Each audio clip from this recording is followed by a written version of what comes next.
ამ ერთი კვირის წინ არც კი შაბათ დღეს მე სტუმრად ვყავდა ფილოსოფოსი გიორგი მაისურაძე. მე ვფიქრობ ძალიან საინტერესო ინტერვიუ გამოგვივიდა.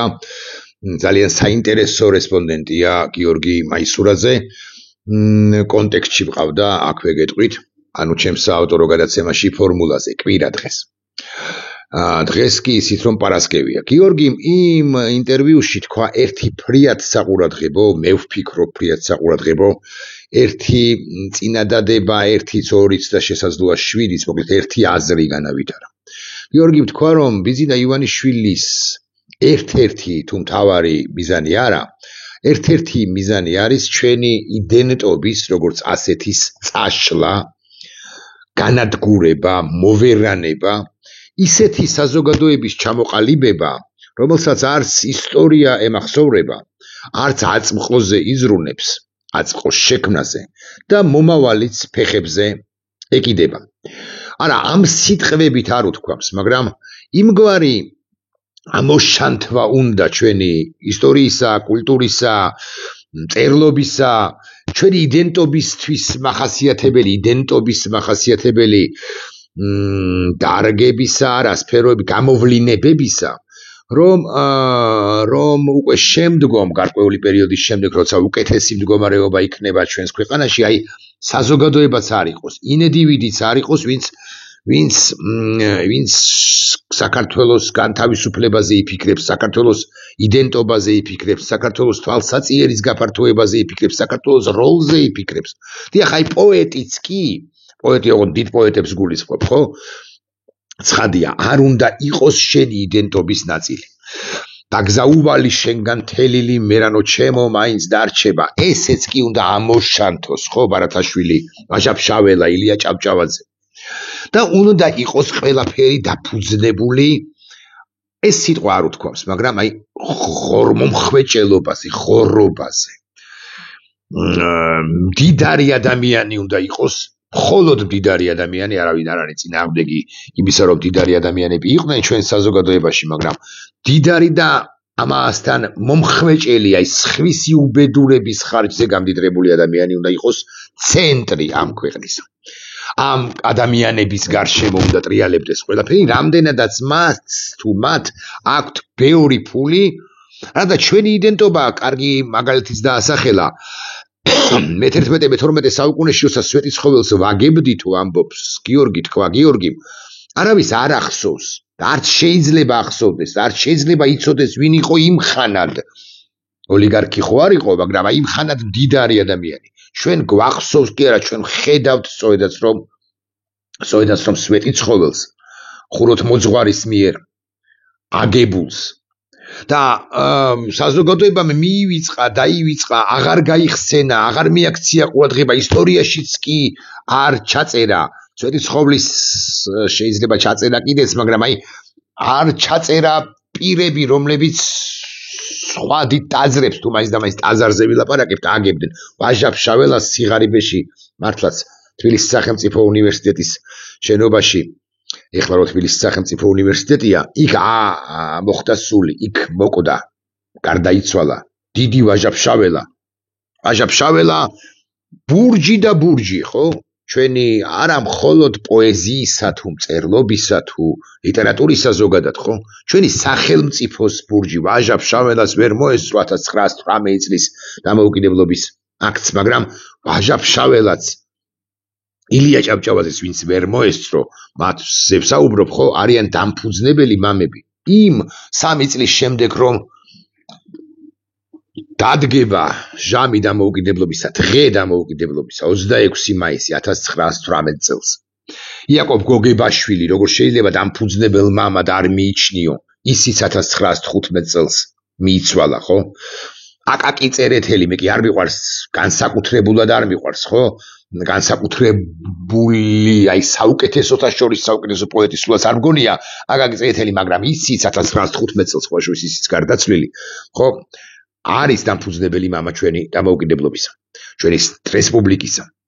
და ვინიც ის აი ილია 1907 წელს და უკვე 1915 წელს ეს სამი პირი რომ ყოფილიყვნენ, ცოცხლები რომ ყოფილიყვნენ, ვინიც ის და იქნება სოციალ-დემოკრატებისკენ არც სოციალ-დემოკრატებს არც დარჩენოდათ, იმიტომ კი არა რომ ვაკრიტიკებ, არამედ იმიტომ რომ სხვაებიც იქნებოდნენ, ხო, თვითილია იქნებოდა და იქნებოდა ასე მაგალითად ეროვნულ დემოკრატებს დარჩენოდათ ძალაუფლება. ეს არ ნიშნავს რომ 21 წელი არ მოხდებოდა ამისკენ, სულაც არ მიმყავს საუბარი, მაგრამ მაინც. იმისათვის რომ ამოძირკვოს, ამოშანთოს ყველაფერი, ბიზინა ივანიშვილის ბანდიტური ხელისუფლება უკლებლივ ყველა ფერს აკეთებს ყველა მიმართულებით. ხვალზე ეგ თავდასხმის უწყება რომ გააუქმოს, არც ამას არ გამოვრიცხავ. არც ამას გამოვრიცხავ. მაზეგ თუ მანამდე 3 საათში ამ წუთიდან რო თქვას რომ მედიას ვაუქმებო, არც ამას გამოვრიცხავ. ჩვენს იდენტობას ვინც ქმნის და ჩვენს იდენტობას ვინც იცავს და ჩვენს ინსტიტუციებს ვინც იცავს თუ ინსტიტუციებს ვინც წარმოადგენს, მათ გაუქმებაზეც კი წავა ბიზინა ივანიშვილი. ისი თქვენ რომ მას ყელში აქვს გაჩხერილი რამდენიმე სახელმწიფო უნივერსიტეტი და კერძო უნივერსიტეტები ხო გაჩხერილი აქვს და გაჩხერილი აქვს. აქედან გამომდინარე არც ვიცი გვარი განათლების მინისტრისა, მიქანაძე თუ არ ვცდები, შესაძლოა ვცდები. მოკლედ კობახიძე ბანდიტმა, ბიზინა ივანიშვილის ბანდიტმა, ბანდიტუკამ, მეორე ბანდიტმა, რუსმა, მეორე რუსმა, რაც გნებავთ ის დაარქვით, ხო? ანუ იმ პირმა, ვიზეც დადო საბოლოო ფსონი მოცემულ ეტაპზე ყოველ შემთხვევაში ბიზინა ივანიშვილმა კი ვამბობთ, რომ დაკლავსო, პოლიტიკურად გაანადგურებს, ადრე იქნება თუ გვიანო, მაგრამ ჯერჯერობით აი დღეის 17 ოქტომბრის მდგომარეობით რა თუ არ გაუნადგურებია, არამედ პირიქით, მეტ და მეტ ძალაუფლებას ანიჭებს, აძლევს, მეტი და მეტი კარტ-ბლანში აქვს ირაკლი კობახიძე ბანდიტს. ხო და ირაკლი კობახიძე ბანდიტმა ამ მიქანაძეს თუ არ ვცდები, ესე აეთი გვარი აქვს ამ განათლების მინისტრად წოდებულს, მასთან ერთად და სხვებთან ერთად შეიმუშავა ბჭყალებში, გასაკვირველია რეფორმა განათლების სისტემისა. ჩვენ კარგად უნდა გვესმოდეს, რომ ჩვენი განათლების სისტემა სასკოლო არის უმძიმეს მდგომარეობაში. ჩვენი განათლების სისტემა სასკოლო ვერ აკმაყოფილებს ელემენტარულ სტანდარტსაც კი. ჩვენ კარგად უნდა გვესმოდეს, რომ პედაგოგები, რომლებიც არიან ჩვენს განათლების სისტემაში, ელემენტარულ ტესტირებასაც თუ არ ვცდები ასე ჰქვია, ვერ გადიან. მათი კვალიფიკაციის დონე, მათი დიდი ნაწილი, სამოდი აიც ასე ვთქვათ, არის კატასტროფული. მათ არის სოფლები თუ ქალაქებიც შესაძლოა დაბები, ქალაქები დასახლებული პუნქტები, სადაც მათემატიკის მასწავლებელი და ისტორიის მასწავლებელი ერთი და იგივე ადამიანია. და არც მათემატიკაში უკრია ღმერთს რომელიმე ერთი მათგანი და არც ისტორიაში, არც ქართულში და ქიმიაში. ფიზკულტურასაც კი თუ ეს თუ ფიზკულტურა კიდევ არის სასწავლო პროცესში, სასწავლო პროგრამაში, ხო, ფიზკულტურას ამეცადინებს ბიოლოგიის მასწავლებელი. ოღონდ ეს ალბათ მაინც სოფლებში ხდება, ყრუ სოფლებში, ასე რომ ვამბობთ, ამავდროულად ამავე ყრუ სოფლების, ეგრეთ წოდებული ყრუ სოფლების ბევრ პედაგოგს, განსაკუთრებით ძველი თაობისა, ხო, ცხადია ვუდასტურებთ პატივისცემას, აქა-იქ ყოველწლიურად გამოჩნდებიან ხოლმე ახალგაზრდები, რომლებიც აი ძალიან უკიდურესად შეჭირებულ სოფლებში ცხოვრობენ და აღმოჩნდება ხოლმე უკვე შემდგომ, რომ მაგალითად ფლობენ სამენას, თვით ნასწავლებიც არიან უმრავლეს შემთხვევაში. მაგრამ პედაგოგებსაც გარკვეულზე დიდი წვლილი აქვთ შეტანილი. მაგრამ ამდე არ მახსოვს პროცენტული მაჩვენებელი, მაგრამ თუ არ ვცდები ეს არ მეშლება, მე მგონი ატესტაციის, მოკლედ გამოცდების პროგრამა პედაგოგთა 60%-მა ვერ ჩააბარა, თუ მეტმა, შესაძლოა 70-მა. აღარ ვლაპარაკობ ეთნიკური უმცირესობებით დასახლებულ რეგიონებზე, ანუ სამცხე-ჯავახეთსა და ქვემო ქართლზე. ხო, იქ იცით თქვენ რომ სახელმწიფო ენა შემჯდარი, აი ბოლომდე შესული არ არის. და არსებობს სხვა რიგი პრობლემებისა, რომელთა აღმოფხვრას ვერავინ, ვერც ერთმა ხელისუფალმა ვერ შესძლო, ვერ მოახერხა სახელმწიფო ენის თვალსაზრისითაც, მინგან გამოც, რომ არ არის ის სახელმწიფო ენა ესოდენ პოპულარული კი არა, ბევრმა არ იცის, თუმცა უკეთესი მდგომარეობა გარკვეულ შემთხვევებში ქონდა, მაგრამ სხვა პრობლემებიც არის, იქ პედაგოგი არ მიდის, როგორც წესი, არასწავლის, არათუ მარნეულის რაიონის რომელიმე სოფელში, რომ არათუ მარნეულში, არამედ მით უფრო მარნეულის რაიონის რომელიმე სოფელში, არის თმანისში თუ ბოლნისში თუ, ავიცი, ინოცმინდაში თუ ახალქალაქში. მოკლედ ამბები არის დიდი, არავინ არ მიდის, მაგრამ უკეთესი მდგომარეობა ჩვენ გვქონდა მათ შორის ერთიანი ეროვნული გამოცდების შექმნის სისტემის ჩამოყალიბების გამო ბევრად უკეთესი მდგომარეობა გვქონდა ჩვენ უმაღლეს სასწავლებლებში გვქონდა და გვაქვს და მათ შორის გვქონდა, იმიტომ რომ კერძო უნივერსიტეტებიც იყო და სახელმწიფო უნივერსიტეტებიც იყო.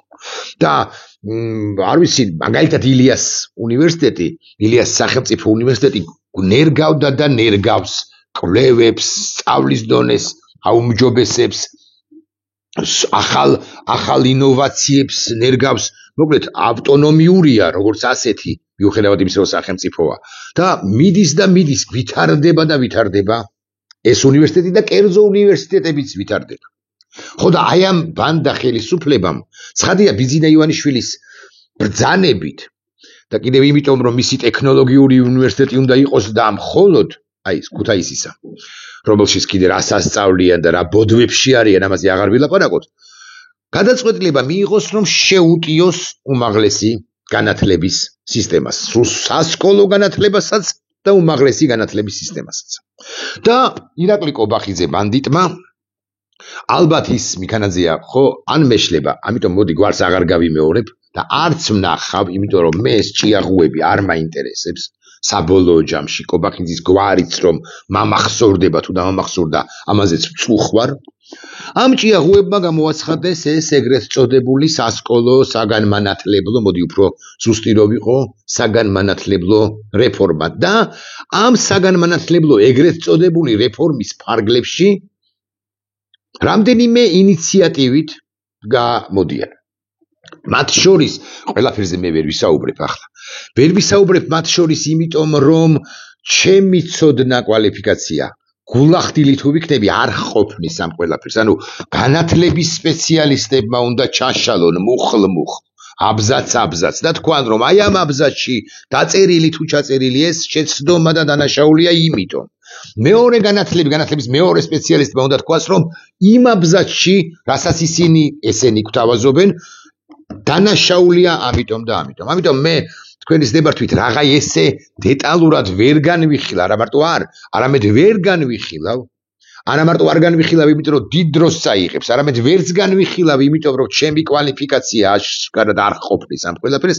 ამიტომ მოდი მივანდოთ მაინც განათლების სპეციალისტებს და აგე კონტექსტში დღეს პარასკევია და კვირას დღის 3 საათზე 4 საათზე დაიწყება ინტერვიუ, უფრო ზუსტი რომ ვიყო, მეუღლება ესეთი განათლების სპეციალისტი და განათლების მაგარი, ასე უნდა ვთქვათ, ხო, აი მცოდნე კაცი, ესეთი კაცი ბატონი შალვა ტაბატაძე. ბევრისთვის უცნობი ცხადია, ანუ არაფეისი ეგრეთ წოდებული, რომელიც იშვიათად თუ საერთოდ ჩდება, მედიაში იშვიათად ჩდება, მაგრამ ბატონი შალვა, მადლობას ვუხდით, დამთანხმდა და ესე მუხლ-მუხ არ ვიცი, მაგრამ ძირითად საკითხებზე ისაუბრებს მე, გეტყვით რა არსით, რა შეცდომას კი ანდანაშაულს ჩადის ეს ბანდა ხელისუფლება. იცით თქვენ, რომ ევროპასთან უვიზო რეჟიმი შეუჩერდებათ მათ მინიმუმ. ანუ კობახიძეებს, წულუკიანებს, სხვებს უბარებს, ბანდის ცალკეულ კი არა პრაქტიკულად ყველა წევრს. გადავრცელდება თუ არა, ეგრა მაგის პასუხია მათ შვილებზე ეს, იმ შვილებზე, რომლებიც ევროპაში და ან ევროპა-ამერიკაში ცხოვრობენ, სწავლობენ, იქ იბადებიან, იქ იზრდებიან. ვერ გეტყვით, შესაძლოა გადავრცელდეს კიდეც. კობახიძე ბანდიტმა უტიფრად შემოგვაყარა ნაცარი თვალში და თქვა, რომ თქვენი შვილები, ვისაც არ აქვს შესაძლებლობა და შესაძლებლობა ჩვენ სინამდვილეში აქვს ვინც ფულს იპარავს, ღარიბაშვილს აქვს შესაძლებლობა. თქვენ ახლა რომ მიყურებთ, არ აქვს შესაძლებლობა. თქვენმა შვილებმა შეიძლება ისწავლონ ევროპაში განა არა, ოღონდ თქვენვე უნდა დააფინანსოთ და მე-12 კლასი უნდა დააფინანსოთ და მხოლოდ. და მხოლოდ ასე არ უთქვამს, მაგრამ მე-12 კლასის დახურვა თუ მოუნდობათ ევროპაში, რასაკვირველია, შეუძლიათ ამის გაკეთება, ოღონდ თქვენ ამას ვერ დააფინანსებთ, რასაკვირველია. ვერ დააფინანსებთ თქვენი შვილების სწავლას, თუნდაც სწავლასა და თუნდაც გამგზავრებას და იქ ცხოვრების ხარჯს ვერ აიღებთ. საკუთარ თავზე, იმიტომ რომ სწორედ კობახიძეთა გამოიცობით, სწორედ ივანიშვილის გამოიცობით თქვენ ყოველდღიურად პრაქტიკულად ღარიბდებით, ყოველთვიურად ღარიბდებით, ყოველწლიურად თქვენი შემოსავალი არც იზრდება და თუ იზრდება, მაინც ხარჯი მეტია, ვიდრე იყო გასულ წელს. მაგალითად 25-ში მეტი ხარჯი გაქვთ, ეს ხომ ფაქტია, ვიდრე 24-ში გქონდათ, 26-ში მეტი ხარჯი გექნებათ, ვიდრე გაქვთ 25-ში, მიმდინარე 25-ში. ჩვენი შვილები, აქედან გამომდინარე, მათეული გაგებით უნდა დაეტიონ ამ ქვეყანაში. კობახიძე ამას ამბობს რეალურად და მე მოგასმენინებთ, რასაც ამბობს კობახიძე. ახლავე და მიაქციეთ ეს სინქრონი კი ვრცელია, მაგრამ მე იმ ნაწილზე გავამახვილებ თქვენს ყურადღებას, რაც ამ მიმართებით არის საინტერესო. ქართველი ახალგაზრდული სასწავლო პროგრამის სრულად ათვისება, ეს ერთი. რაც შეეხება ამ ერთხელ მობილობას, ხო მიგრაციაზე სინამდვილეში საუბარი. ვიღაც კონკრეტული ადამიანების პოსტების შემხვდა, რომ წუხან იმაზე, რომ მიგრაცია ასე ვთქვათ, ოდიში. ეს არ არის უკაცრავად. სასწავლო პროგრამის სრულად ათვისება, ეს ერთი. რაც შეეხება ამ ერთხელ მობილობას, ხო მიგრაციაზე სინამდვილეში საუბარი. ვიღაც კონკრეტული ადამიანების პოსტების შემხვდა, რომ წუხან იმაზე, რომ მიგრაცია ასე ვთქვათ, მიგრაცია შეექმნება გარკვეული ბარიერები. ჩვენ საუბრობთ რაზე ჯერ რო განვასაუბროთ, ჩვენ გვინდა რომ ქართველი ახალგაზრდები დარჩნენ საქართველოში და საქართველოში მიიღონ მაღალი დონის განათლება. გავაჩეროთ აქ. საქართველოში მაღალი დონის განათლებას ქართველი ახალგაზრდები ვერ მიიღებენ, იმიტომ რომ ჩვენი პროფესორ არათუ სკოლის, არამედ პროფესორ მასწავლებელთა დონეც კი განსაკუთრებით იმ ახალი გამოწვევების გათვალისწინებით, რომელიც არის მსოფლიოში, მაგალითად ხელოვნური ინტელექტის ან ზოგადად ტექნოლოგიების თვალსაზრისით, არის ძალიან მძიმე მდგომარეობაში. მათ თუ სურთ, რომ რაგვარია ის სამუშიამ, რომელსაც ისტორია ცუდად იცის, ანუ თბილისის სახელმწიფო უნივერსიტეტის რექტორმა ცუდად იცის, რას ნიშნავს, ჩემზე უკეთ იცის ცხადია თარიღები და შესაძლოა არა მხოლოდ, მაგრამ საბოლოო ჯამში ამ ახალგაზრდა როინ მეტრეველმა ასწავლოს ისტორია და მხოლოდ ეს თანამედროვე მსოფლიო ბაზარზე არაფერს იძლევა. არაფერ ჯაბა სამუშიაზე ვლაპარაკობ კონკრეტულად. არაფერს იძლევა ცოდნა თარიღებისა, როდის იყო მოურავი, რა პერიოდში იყო მოურავი გიორგი სააკაძე, ან რა პერიოდში მეფობდა, ეს კი მახსოვს წლების მიხედვით დავით აღმაშენებელი 1099-დან 1125 წლამდე, როგორ მოიგო მან ბრძოლა თბილისისათვის, ან როგორ მოიგო დიდგორის ბრძოლა, ან როგორ აღესრულა და მე რა დაწერა აღსრულებამდე და გარდაცვალებამდე ცოტა ხნით ადრე. ანუ გალობანი სინანულის არის. დიახ, სამუშიამ ბევრად მეტი იცის ჩემზე, ამ თვალსაჩინო დავითზეც მეტი იცის, მაგრამ სამუშიას მიერ აღზრდილი, ამ პროფესორის უმრავლესობის აღზრდილი სტუდენტი ბუნებრივია, ახალგაზრდა, აღზრდილი თუ სწავლა განათლება მიღებული, ბუნებრივია, რომ ვერაფერს იზამს დღევანდელ მსოფლიო ბაზარზე, როცა კობახიძე ამბობს, რომ აქ უნდა დარჩნენ, ნიშნავს იმას, რომ მართლა უნდათ, რომ აქ დარჩნენ ახალგაზრდები და გაიწირონ აი ამ უმრავლეს შემთხვევაში ფსევდო განათლებისათვის, განათლებაც აღარ ჰქვია ამას, რასაც გვთავაზობს ეს ბანდიტი კაცი, რა სისტემის დანერგვასაც გვთავაზობს ეს ბანდიტი კაცი. ამავდროულად კვლავ დავუბრუნდები.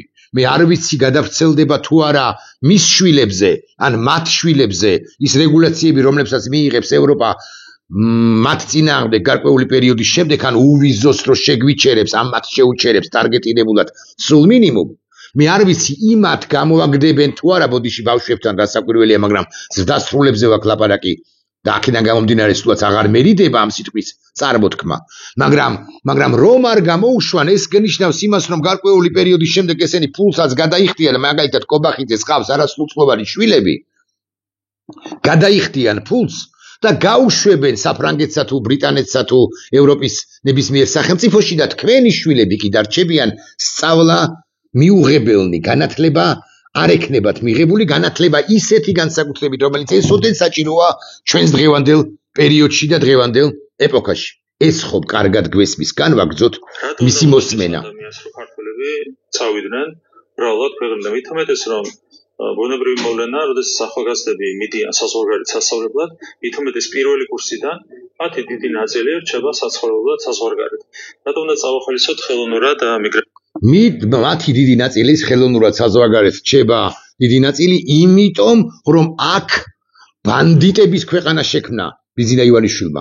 იმიტომ რომ სწავლა, განათლება არ მიღებულები უმრავლეს შემთხვევაში კობახიძეს განათლება მიღებული აქვს და არამად იყენებს ამ საკუთარივე განათლებას, საკუთარივე მიღებულ განათლებას დიუსელდორფში, მაგრამ აქ არიან პირები და შეგვიძლია დავასახელო პარლამენტარები, რომლებმაც ისიც კი არ იციან, თუ გულახდილები ვიქნებით, თუ მაინც და მაინც აი როინ მეტრეველის, რა ქვია, მეცნიერებათა აკადემიის ჩარჩოებში, დღევანდელი სახელმწიფო უნივერსიტეტის პროფესორ-მასწავლებელთა გარკვეული ნაწილის ჩარჩოებში, ჯაბას სამუშიას ჩარჩოებში ჩარჩებით, ისიც კი არ იციან.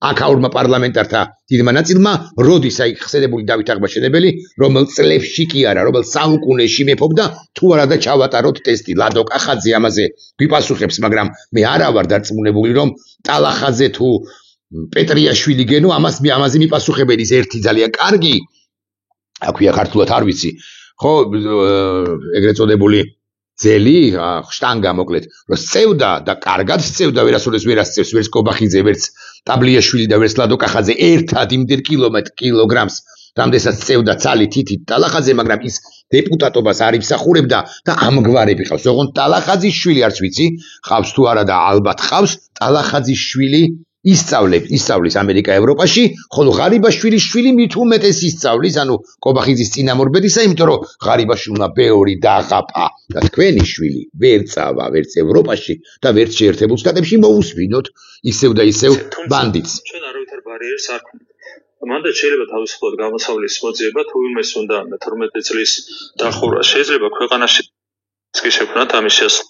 ერთი წუთი. 11 წლიანზე გადადის 12 წლის დახურვა თუ მინდა, ამათმა შეიძლება შექმნან, ოღონდ არც ერთი პროფესორბას, არც ერთი სკოლის მასწავლებელი უკაცრავად ამ შემთხვევაში უმრავლესობა ელემენტარულ დონესაც კი ვერ აკმაყოფილებს და ახლა მე გეკითხებით რა ვქნათ? ოღონდ განათლების სპეციალისტებმა და ასევე ეს ძალიან მნიშვნელოვანია სტუდენტებმა, ახალგაზრდებმა უნდა ატეხონ ჩხუბი ამის თაობას. მათ უნდა თქვან, რომ ჩვენ გვინდა თანამედროვე მსოფლიო, აი ესეთი, აი ასეთი როგორიც ჩამოყალიბ, როგორადაც ჩამოყალიბდა მსოფლიო კონკურენტუნარიანები ვიყოთ მსოფლიო ბაზარზე და თბილისის სახელმწიფო უნივერსიტეტი. ამ მიმართულების თბილისის სახელმწიფო უნივერსიტეტი და ეს განათლების სისტემა ახალი მიქანაძეთა და კობახიძეთა მე ვერ მომცემ შესაძლებლობას. იქ არის კიდე უამრავი პრობლემა, უამრავი საკითხი განსახილველი ბაკალავრიატთან დაკავშირებით, სწავლის გაგრძელებასთან დაკავშირებით და ასე კვლევებთან დაკავშირებით, მაგისტრატურასთან დაკავშირებით მანამდე და ასე შემდეგ და ასე დოქტორანტურასთან ბევრ საკითხთან დაკავშირებით და განათლების სპეციალისტებმა და მე აკითხავთ რომ ბატონი შალვა ტაბატაძე იქნება ჩემი სტუმარი და დღესაც თუ არ ვჩნდები ფორმულას და არა მხოლოდ ფორმულას ეყოლება დარგის მიმართულების სპეციალისტები და რომლებიც ილაპარაკებენ, მაგრამ მარტო თქმა რას უშველის, ასე გეტყვით, თუ ჩვენ არ ვიმოქმედეთ ამ ბანდა ხელისუფლების წინააღმდეგ, რომელიც თავის მხრივ და ეხლა მე წაგიკითხავთ. ნახეთ, თქვენ ვერ ისწავლით, ხაზგასმით ვამბობ. მაგრამ აი ვინ ისწავლის? ბიზინა ივანიშვილის 4 შვილიდან 3 საზღვარგარეთ ცხოვრობს, თავისთვის კარგად არიან მოწყობილნი. ბიზინა ივანიშვილის 4 შვილიდან რომელმაც, ანუ ბიზინა ივანიშვილმა ოლიგარქიულ რუსეთში იარა 90-იან წლებში ღმერთმა უწყის როგორ ოლიგარქიულად და როგორ უკანონოდ მოიპოვა და მოიხვეჭა ქონება და თქვენ არა გაქვთ ეს ნიჭი და არც სინდისი გიშვებთ რომ ამგვარი რამე გაგიშვებდათ რომ ამგვარი რამე გაგიკეთებინათ და არც მარიფათი არა გაქვთ. გამდიდრდა კაცი რომელიც თავად უსწავლელია და ახლა ბრაზილიაში თუ მაიამიში თურმე მისი შვილები უნდა ცხოვრობდნენ. ხოლო თაზო კუპრეიშვილი, აი ერთი ვიდეო ბლოგი კი არა, სტატუსი შემომხვდა, ერთი არაჩვეულებრივი მოქალაქისა. ის ნახეთ, მე მგონი ღია აქ, მოლი და აღარ ჩავიკითხავ, თაზო კუპრეიშვილის დედამ რა გზა გაიარა. იმიტომ რომ დედამისი იყო არ არის ცოცხალი და თაზოსაც მივესალმები, იყო უპატიოსნესი ქალბატონი, რომელმაც ჯერ ქუთაისში და მერე თბილისში სუდის ზმნა არის შესაძლოა, მაგრამ მაინც ჩააბარებინა შვილს და აღტკინებული, გახარებული, უბედნიერესი იყო იმით, რომ შვილი ესე წინ მიწედა ქალი, რომელიც ვაჭრობით არჩენდა ოჯახს, გარე ვაჭრობით არჩენდა ოჯახს. გაწამებული მიდიოდა ყოველდღე. ამათი მშობლები კი არა, ესენი ხო გაწამებულნი არ არიან, ამათმა ტენდერი მოიგეს, მოიხვეჭეს, შვილი გაუშვეს, ტენდერი მოიგეს, მოიხვეჭეს, შვილი გაუშვეს, ვიღაცას წილში ჩაუჯდნენ, ვიღაცისგან ატკატი მოითხოვეს, რაღაც კორუფციულ სქემას, აქ იმაზე არ არის ლაპარაკი 8480 დოლარზე, აქ არის ლაპარაკი არც 80 არ არის ლაპარაკი არც 82000 დოლარზე, აქ 820,000 დოლარზეც არ არის ლაპარაკი. 8 მილიონზე ლაპარაკებზე არ ლაპარაკობენ. კალაზის შვილები მილანსა და პარიზში არიან დაბადებულნი. ფეხბურთელი იყო, ვერ დაუშლი. ისწავლიან კი მამამის ეყოფა, არა მხოლოდ მილანში მოხვეჭილი ფული. კანონიერად ცხადია, ბერლუსკონის და გალიანის მიერ გადახდილი, არამედ აქაც მოხვეჭილი ფული. ყაველაშვილის შვილები სალანიაში თამაშობდა, ბრიტანეთშიც, სიტიში და შვეიცარიაშიც. ეყოფა, მაგრამ აქაც ხო არის სადღაც არ არის. ვოლსკის უმცროსი უკაცრავად უფროსზე ბოდიში და არც წამომცდენოდა რომ შენ სტობით მომივიდა. ვაჟი ამერიკაში ცხოვრობს და მუშაობს. გოჩა ენუქიზის შვილი გერმანიაში სწავლობდა. მე მაქვს პატივი ვიცნობდე, მე მგონი ვიცნობ გოჩა ენუქიზის შვილს და მე შვილს და შვილის დედას უდასტურებ ძალიან დიდ პატივისცემას. ანუ გოჩა ენუქიზის ყოფილ მეუღლეს. გულახდილად ლაპარაკობ ამას. ნინო წილოსანს არ ვიცნობ, ოღონდ არც ნინო წილოსანს და არც მის შვილს, შესაძლოა კარგი შვილიც არის, მაგრამ ნინო წილოსანს ერთი შვილი ბრიტანეთში სამეფო კოლეჯში ხავს გაგზავნილი. მეორე შეერთებულ შტატებში, როგორც თქვენთვის ეს ევროპა და ბრიტანეთი არ უნდათ და ევროპა, ბრიტანეთი და შეერთებული შტატები. ალუ და ღუდუშაურის ორივე შვილი ამერიკაში დაიბადა. რატომ? ანუ რატო ვერ დაიბადა ჩემი 4 წლის ლილე 4 წლის წინ ამერიკის შეერთებულ შტატებში? იმიტომ რომ არ მოვიპარე? ანრიო ხანაშვილის ორივე შვილი გერმანიაში, ბერლინშია დაბადებული. დავითსონ ღულაშვილის შვილი საფრანგეთში დაიბადა. ბაია კვიციანმა არც ვიცი ვინ არის შვილი დიდ ბრიტანეთში გააჩინა.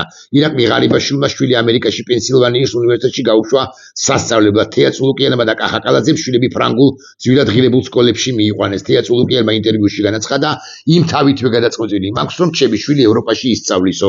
ზაზა ლომინაძის არ ვიცი დეპუტატი ყოფილა, ქალიშვილი გერმანიაში სწავლობდა, ახლაც იქ ცხოვრობს. გიორგი სოსიაშვილს, ვინ არის არ ვიცი, დეპუტატი ყოფილა, შვილი ტუშის უნივერსიტეტში იტალიაში ცხოვრობს. მათი შვილებისთვის არა, მაგრამ დანარჩენი ყველასათვის დასავლეთი საშიში არის. დასავლეთი საშიში ყოფილა. ოღონდ მხოლოდ აღშფოთებანი ევროპის მსგავსად, მერკელის დროინდელი ევროპის მსგავსად, ხო? ალბათ არ კმარა. ჩვენ უნდა გადავიდეთ მოქმედებებზე, იმიტომ რომ ყველაფერს აკითხავთ და გიორგი მაისურაძეს ვახსენებ კიდევ ერთხელ, ესენი ამოშანთავენ. განათლების სისტემას ანგრევენ, რომელიღაც ეტაპზე კულტურის სისტემა ხო დაანგრეული აქვს, რასაკვირველია, დაანგრევენ და კიდე დამატებით დაანგრევენ და ოღონდ მათები მათთან ვინ ლოიალურად განწყობილები ყველა სფეროში უნდა იყვნენ ლოიალურად განწყობილი ახალგაზრდობა უნდა შექმნან გარკვეული პერიოდის შემდეგ. შექმნა, რომელიც მათ მართლობას არ გააპროტესტებს, რომელიც იტყვის, რომ ამათმა čamon, ჩვენ ვიქნებით იქ, სადაც უფალმა მოგვიჩინა ადგილი. უფალმა ნამდვილმა არა, უფალმა ბიზინა ივანიშვილმა. თავდასვას დაანგრევენ, ჯანდაცვას ხო დაანგრევენ, და ასე შემდეგ და შეჭამენ. 30 წუთი მიილევა მალე. მართლა 30 წუთი მიილევა ჩემი ამ გულამოფსკვნილი სიტყვისა.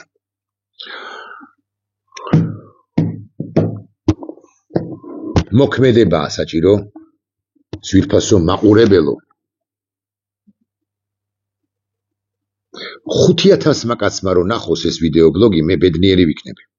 იქნება 5000-დან 5-მა მაინც თქვას, რომ მარტო ვიდეო ბლოგების დათვის თვალყურის მიდევნება საკმარისი სულაც არ არის 5000-დან 5-მა რო თქვას ეს უკვე მაგარი ამბავი იქნება ნახვამდის